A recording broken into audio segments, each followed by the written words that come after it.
시편 23편 제가 말씀을 봉독하겠습니다. 여호와는 나의 목자시니 내게 부족함이 없으리로다. 그가 나를 푸른 뿔밭에 누이시며 쉴만한 물가로 인도하시는도다. 내 영혼을 소생시키시고 자기 이름을 위하여 의의 길로 인도하시는도다. 내가 사망의 문침한 골짜기로 다닐지라도 해를 두려워하지 않을 것은 주께서 나와 함께 하심이라. 주의 지팡이와 막대기가 나를 안위하시나이다. 주께서 내 원수의 목전에서 내게 상을 차려주시고 기름을 내 머리에 부으셨으니 내 잔이 넘치나이다. 내 평생에 선하심과 인자하심이 반드시 나를 따르리니 내가 여호와의 집에 영원히 살리로다. 아멘. 시편 23편은 시편 1편과 더불어서 많이 알려진 시편입니다. 기독교 백화점에 가서 이 시편 23편을 쓴 액자들을 보면 참 목가적인 풍경 속에서 예수님께서 어린 양을 안고 있는 모습이 대부분입니다. 그만큼 평안함과 포근한 느낌을 주는 것이 시편 23편인데 그래서 많은 사람들이 좋아하는 말씀이기도 합니다. 이 시편 23편의 저자는 다윗입니다. 자, 그럼 다윗이 언제 어떤 상황에서 이 말씀을 기록을 했을까요? 우리가 머릿속으로 그려보는 참 이런 평안하고 포근한 상황이 아닙니다. 시편 23편의 배경은 다윗 왕 노년에 그 아들 압살롬의 반역으로 말미암아 아들이 아버지를 죽이겠다고 쫓아올 때 그 아들을 피해서 도망치며 불렀던 시가 바로 시편 23편입니다. 그러니까 이 시편 23편의 배경은 아주 처절하고 수치스럽고 또 절망적이고 가슴에 찢어진 듯 아픈 상처 속에서 드려진 찬양이다라는 말씀입니다. 시편 23편에서 다윗의 고백의 핵심은 바로 본문 1절입니다. 여호와는 나의 목자시니 내게 부족함이 없으리로다. 하나님이 나의 목자이십니다 라는 것이 다윗의 고백입니다.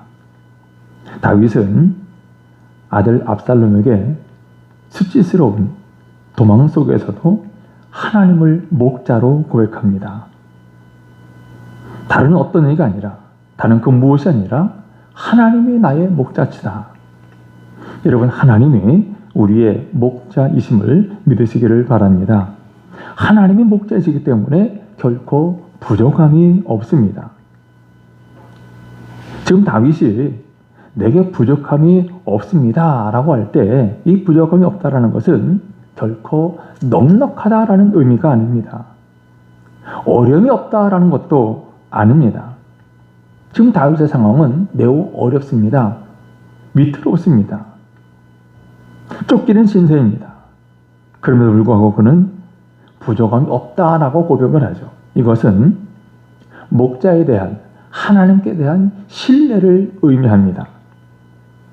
비록 가진 것이 없지만, 비록 넉넉하지 못하지만, 환경은 지금 좋지 않지만, 그러나 하나님이 나의 목자이기 때문에 나는 아무런 근심과 걱정이 없습니다.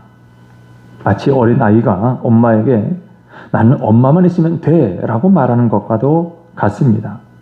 하나님께 대한 무한한 신뢰. 다윗은 본래 양을 치던 목자였습니다. 그래서 그 양들에게 목자의 역할이 얼마나 중요한가를 잘 알고 있습니다. 또한 그 양들이 얼마나 연약한가도 잘 알고 있죠. 우리 인간도 양과 같이 매우 연약합니다. 하나님께서 도와주지 아니하시면 악한 원수 마귀의 공격을 이겨낼 수가 없습니다. 하나님을 떠나서는 결코 바른 길을 걸어갈 수 없는 연약한 양과 같은 존재입니다. 하지만 우리가 예수 이름을 영접하는 순간 하나님께서 우리의 목자가 되십니다. 그렇기 때문에 삶의 모든 문제와 절망, 근심과 고통을 목자 되신 하나님께 다 맡기고 또 목자 되신 하나님의 인도하심을 따라 살면 오늘 본문에 나오는 다윗의 고백처럼 내게 부족함이 없습니다 라는 찬송을 부를 수가 있는 것입니다. 여러분, 목자는 양을 푸른 초장과 쉴만한 물가로 인도해주고 또 무서운 그 사나운 맹수들로부터 막아줍니다. 목자는 양에게 필요한 모든 것들을 공급해 줍니다. 자, 이와 같이 하나님께서 목자가 되셔서 우리를 지키시고 보호하시고 우리의 삶을 평강의 길로 인도하고 계십니다. 그래서 우리는 목자 되신 주님 앞에 항상 감사하는 삶을 살아가는 것입니다. 하지만 하나님이 없이 살아가면 어떻습니까? 하나님 없이 살아가면 채워도 부족함만을 느끼게 됩니다. 하나님 없이 돈을 쌓으면 근심도 같이 쌓입니다. 하나님 없이 높은 자리에 올라가면 역시 불안도 같이 올라갑니다.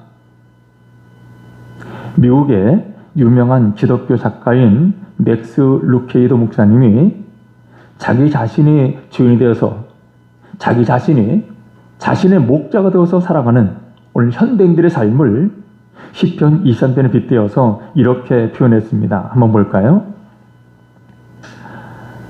나의 목자는 나 자신이니 언제나 부족하리이다.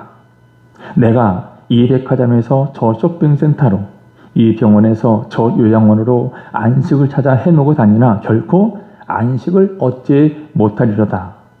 내가 사망의 음침한 골짜기를 기어다니며 안절부절 못하는도다. 복통에서부터 자동차 사고 이르기까지 모든 것을 두려워하며 어머니의 치맛거리를 잡고 늘어지기 시작하리로다. 내 평생의 정령, 고통과 불행에 나를 따르리니 죽는 날까지 하나님에 대한 회의 속에서 영원히 거하리로다. 자기 자신이 삶의 주인이 되고 자기 자신이 자신을 목자가 돼 살아가는 현대인의 삶, 언제나 부족하고 안식을 얻지 못하고 안절부절하고 두려워하고 고통과 불행 속에 늘 하나님에 대한 회의 가운데 살아간다는 말이죠. 여러분, 이 세상 어디에도 참된 평안과 안식이 없습니다. 이 세상에서 소유하는 그 어떤 것도 하나님 없이는 의미가 없습니다. 하나님을 믿고 의지할 때 우리 주님의 품 안에서 우리가 참된 평안과 안식을 얻게 되는 줄 믿습니다. 그러면 여러분, 과거에 부족함이 없게 하신 하나님, 지금까지 부족함이 없게 하신 하나님께서 오늘도 부족함이 없게 하시고 앞으로도 부족함이 없게 하실 것입니다. 그래서 사도 바울은 유명한 고백을 했죠. 빌립보 4장에서 어떠한 형편에든지 나는 자족하기를 배웠다. 배부름과 배고픔과 풍부와 궁핍에 더 처할 줄 아는 일제의 비결을 배웠다라고 말하고 있습니다. 여러분, 비록 지금 우리가 힘들고 어려운 처지에 있어도 우리는 만족할 수 있습니다.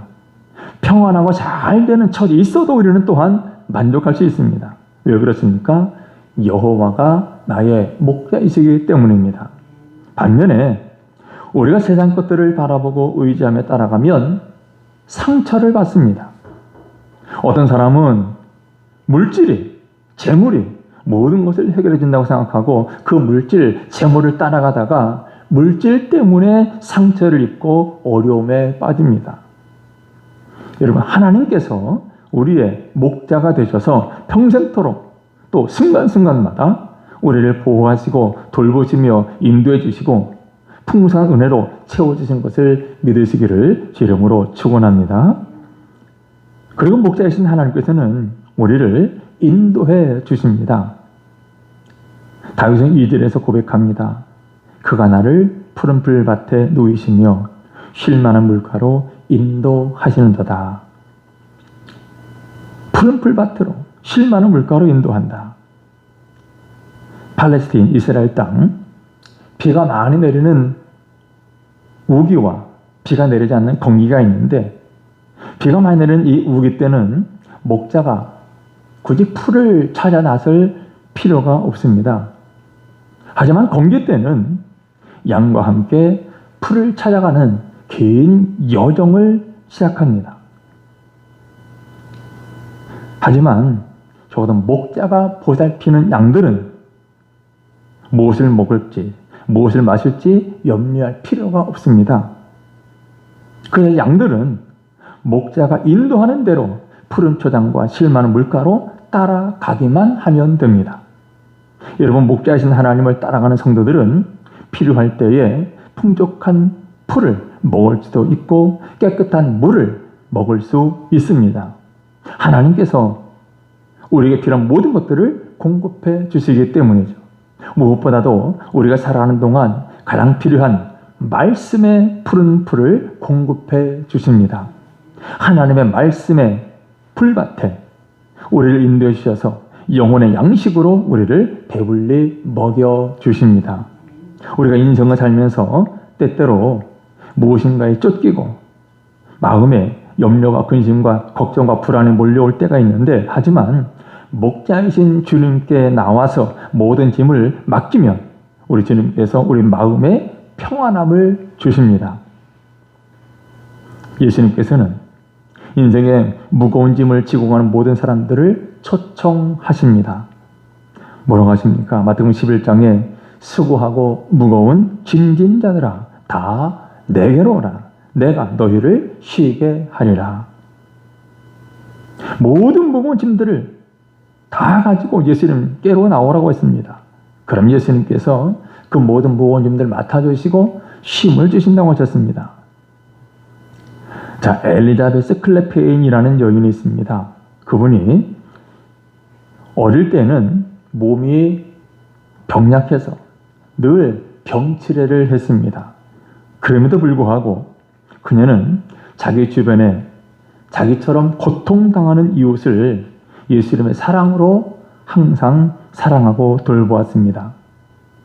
가난한 사람들, 병든 자들을 돌보는 일에 앞장을 서서 자신의 최소한의 생활비만을 제외하고 가진 재산을 다 털어서 어려운 사람들을 도왔습니다. 그러나 안타깝게도 그녀는 39살 일기로 하나님 나라에 가게 되었는데, 하나님 나라 가기 1년 전에 그가 주님 앞에 기도하는 가운데 지금까지 이렇게 병약한 자신을 지켜주신 하나님 은혜에 감사하면서 신앙의 고백으로 쓴 찬송이 있습니다. 바로 그것이 우리가 많이 부르는 십자가 그늘 아래, 찬송가 415장 찬양인데, 그는 이렇게 고백을 합니다. 십자가 그늘 아래 나 쉬길 원하네. 저 햇빛 힘이 뜨겁고 또 짐이 무거워. 이 광야 같은 세상에 늘 방황할 때에 주 십자가의 그늘에 내 쉴 곳 찾았네. 여러분, 여러분의 쉴 곳은 어디입니까? 우리가 쉴 곳은 다른 곳이 아니라 예수님의 십자가 그늘입니다. 예수님의 십자가는 죄사함과 거룩함과 성령 충만과 치료와 부요와 축복과 영생의 강물이 흘러 넘쳐나는 곳입니다. 또 3절에 고백합니다. 내 영혼을 소생시키시고 자기 이름을 위하여 의의 길로 인도하시는도다. 우리 인생이 너무나 힘들고 어려울 때가 있습니다.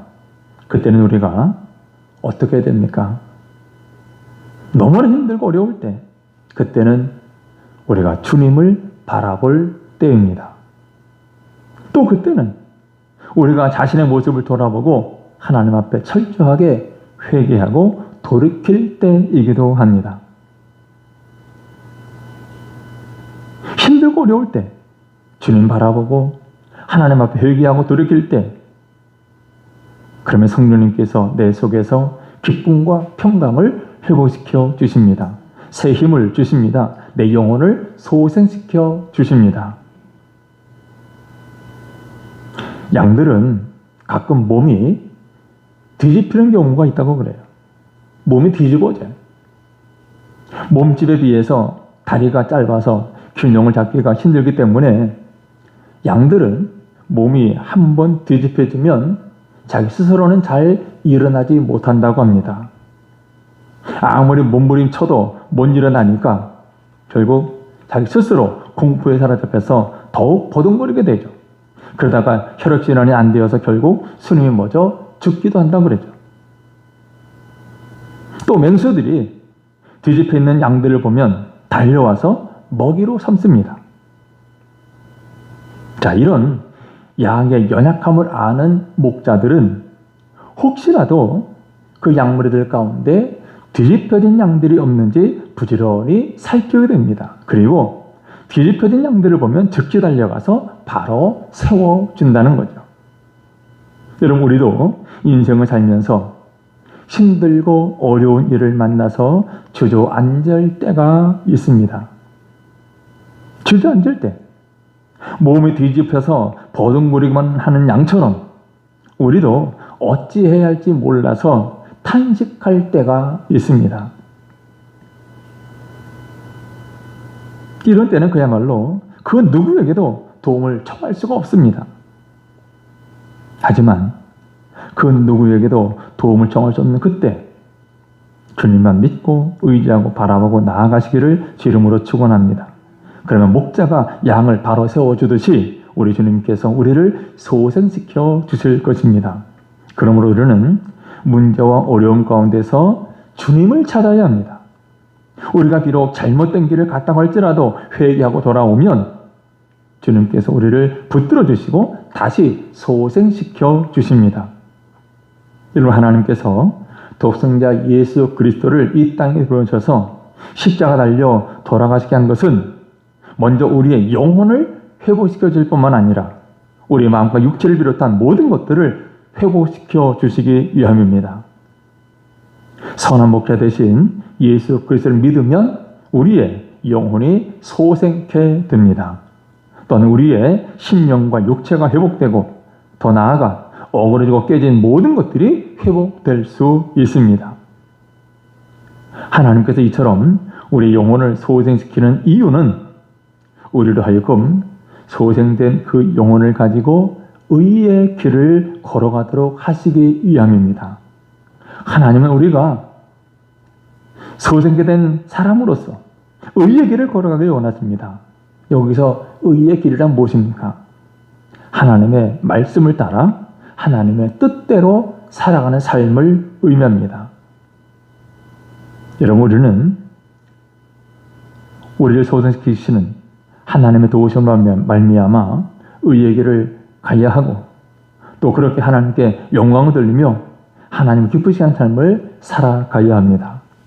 우리를 절망과 고통과 슬픔의 자리에서 일으켜 주시고 우리의 눈에서 눈물을 닦아 주시고 우리를 축복의 길로 인도하시는 주님을 생각할 때 우리는 감사하지 않을 수가 없습니다. 여러분, 우리 하나님이 우리의 목자이십니다. 그러므로 아무 염려하지 말고 우리 하나님의 말씀을 듣고 믿음으로 일어나서 주님의 인도하심을 따라 의의 길을 당당히 걸어가는 성도들 되시기를 주 이름으로 축원합니다. 그리고 목자가 풀과 물을 찾는 여정, 가만히 생각해 보면 사실 그 여정은 결코 쉽지만은 않습니다. 4절 말씀을 보면 내가 사망의 음침한 골짜기로 다닐지라도, 사망의 음침한 골짜기, 풀을 찾는 여정, 물을 찾아다니는 그 여정은 그야말로 사망의 음침한 골짜기 같은 여정입니다. 그럴지라도 해를 두려워하지 않을 것은 주께서 나와 함께 하심이라. 주의 지팡이와 막대기가 나를 안위하시나이다. 사망의 음침한 골짜기, 그야말로 깊은 계곡은 어둠이 일찍 내려앉습니다. 그러면 그 양들은 많은 짐승의 공격 대상이 될 수가 있죠. 하지만 이때 양들을 지키는 목자에게는 지팡이와 막대기가 있습니다. 우리 한글 성경에 보면 지팡이 하면 어른들이 짚고 다니는 큰 지팡이, 그렇게 생각할 수가 있는데 연상이 되는데 여기 말하는 지팡이는 용도가 좀 다릅니다. 좀 짧은 막대기, 그래서 끝에 곤봉처럼 생겼습니다. 끝이 뭉툭하고 때로는 그 끝에 뭉툭한 그곳에 금속으로 싸서 사나운 짐승이 공격할 때 그것을 단번에 제압할 수 있는 하나의 무기 용도로 이 지팡이, 곤봉을 갖고 다닙니다. 그리고 또 한 가지 막대기가 있는데 이 막대기가 사실은 지팡이 역할을 하는 거죠. 평상시에는 목자의 몸을 의지하는 지팡이로, 그리고 때로는 이 지팡이로 이 지팡이 끝이 뾰족해서 곁길로 가는 양이 있을 때 툭툭 찔러서 양들이 바른 길을 가도록 안내하는 역할을 하는 도구가 이 막대기입니다. 분명한 것은 선한 목자, 훌륭한 목자는 이 지팡이와 막대기, 곤봉과 지팡이를 잘 사용해서 양들을 보호합니다. 우리가 길을 걷다 보면 사망의 음침한 골짜기 같은 길을 갈 때도 있습니다. 그러나 우리의 환경이 아무리 힘들고 고통스러워도 그 환경이 우리를 넘어뜨리지는 못합니다. 왜 그렇습니까? 주께서 함께 계시기 때문입니다. 우리에게는 하나님이 함께 계시기 때문에, 그러기에 하나님이 함께 계신다는 이 사실 하나만으로도 우리는 감사하며 사망의 음침한 골짜기를 지나면서도 담대하게 지날 수 있는 것입니다. 5절을 말씀합니다. 주께서 내 원수의 목전에서 내게 상을 차려주시고 기름을 내 머리에 부으셨으니 내 잔이 넘치나이다. 우리가 시편 23편을 가만히 보면 나 혹은 내가 또 나를 이런 표현들이 많이 나옵니다. 여호와는 나의 목자시다. 그가 나를 푸른 초당에 누이신다. 내 영혼을 소생시켜 주신다. 내가 사망의 점 골짜기를 다닐 때에도 나를 안위해 주신다. 내 원수가 보는 앞에서 내게 상을 베푸시고 기름으로 내 머리에 바르십니다. 그리고 내 잔이 넘치게 하신다. 무엇을 말합니까? 이 시편 23편은 사실 다윗이 고백을 했지만 바로 나를 위한 시고 오늘 내게 주시는 말씀입니다. 그러므로 이 시편 23편은 나의 고백이 되어야 되고 나의 찬송이 되어야 합니다. 다윗이 쓴 시편이지만 나의 시편입니다. 여러분, 다윗을 선대하신 하나님께서 오늘 저 여러분을 선대하시는 줄 믿으시기를 바랍니다. 하나님은 그 백성을 위해서, 다윗을 위하여 오늘 여러분들을 위해서 잔치를 준비하셨습니다. 잔치, 영원한 하나님 나라의 잔치가 준비되었고 또한 이 땅에서의 삶도 그야말로 잔치와 같은 인도하심이 있습니다. 물론 여전히 원수가 앞에 있습니다. 그러나 그 원수는 우리를 어떻게 할 수 없습니다. 하나님께서 잔치의 주인이시기 때문에, 그리고 원수 앞에서 하나님께서 우리를 높여주십니다. 원수 앞에서 우리에게 상을 차려주십니다. 잔치상을.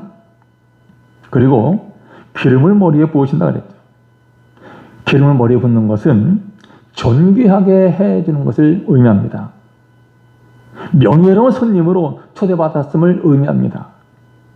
우리는 하나님 앞에 존귀한 자요 하나님 여호와께서 우리를 높여주셨습니다.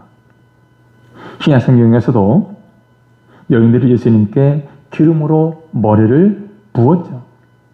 기름으로 머리에 부었습니다. 여러분, 하나님은 장애된 그 백성들을 명예롭게 하십니다. 그러기에 우리는 그렇게 될 날 믿고 오늘 그렇지 못할 때에도 인내해야 합니다. 본문 마지막 6절에 보면 내 평생에 선하심과 인자하심이 반드시 나를 따르리니 내가 여호와의 집에 영원히 살리로다 라고 했습니다. 선하심과 인자하심, 어떻게 보면 하나님의 성품을 말할 수가 있는데 사실은 여기서는 하나님의 성품이 아니라 우리를 대하시는 하나님의 태도를 의미합니다. 하나님은 우리에게 선하게 역사하시고 하나님은 우리를 인자하게 대해준다는 말씀입니다.